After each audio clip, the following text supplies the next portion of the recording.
Dadaan muna ako dito sa botika. Baka makalimutan ko yung aking bibilhin.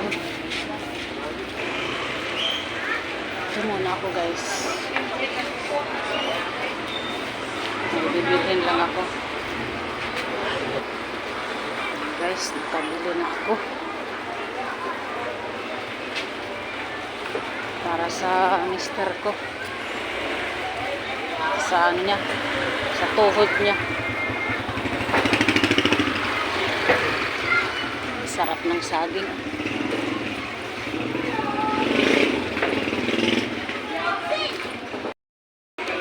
Punta na ako sa palengke.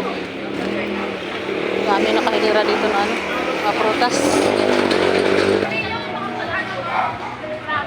Saging. Sarap ng saging. Dito lang ako dadaan. Kay ano, walang gaanong mga sasakyan.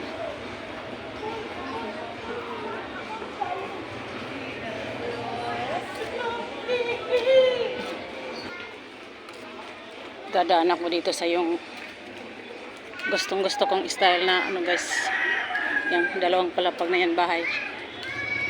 Mahaba to guys, parang apartment. Gustong gusto ko yung style.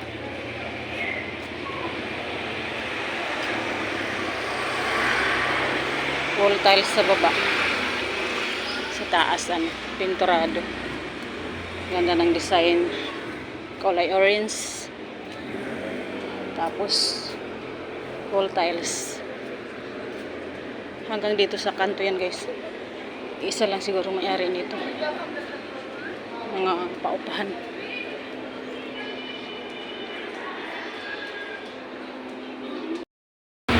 Uwi na ako guys, tapos na ako pumalingki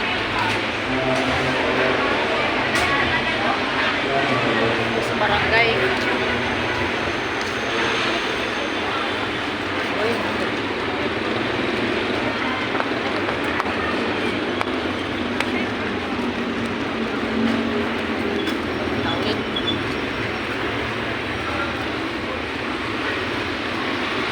Tawid dito sa kabila.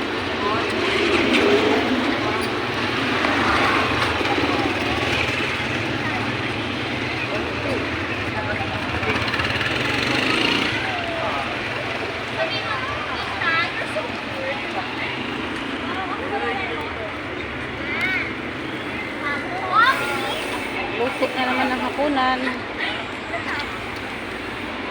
Parating na yung isa.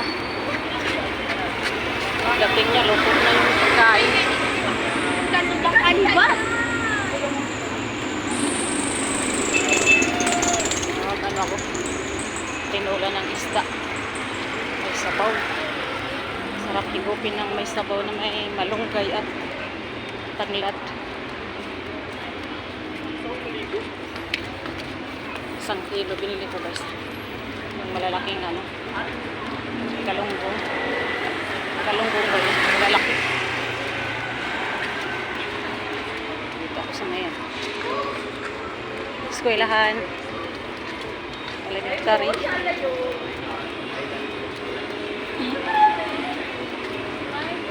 Paaralan ng mga bata.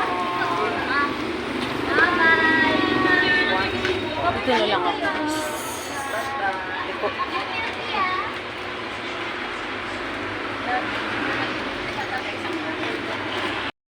Mag-harvest na naman ako guys ng aking talbos.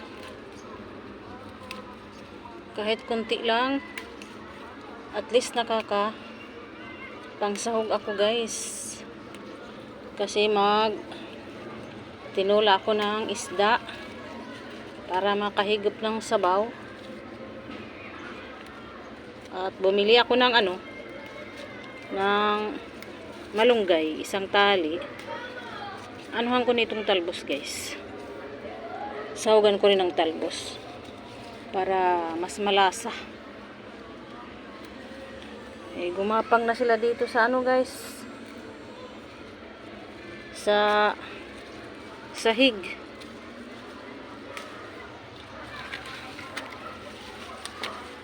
Gusto nila dito sa may gumapang sa may sahig guys. Libre na guys ng pang ano. Pang sahog-sahog lang. Kunti. Yan. Dagdagan ko ng sahog yung aking ano. Malunggay. Ayan.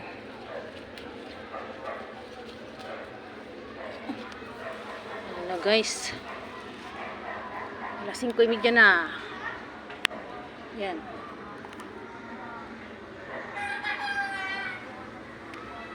Alas 5:30 na. Yan. Dumadami ang dahon guys. Dahil ano. Panay ulan. Yung aking ano. Itong ano. Ayan. Yung ano ko. Gardenia de Amor. Yan. Yung bulaklak guys. Ang ganda. Oh. Sana humaba pa yan. Tumaas pa yan ng ano. Lumago pa. Para makadami guys. Maganda yung ano na yan guys. Bulaklak. Ito na guys. Ayan na. Hindi nang pangsahog. Yung aking gulay. Ayan ang aking tutulahin. Yung dalawa na yan.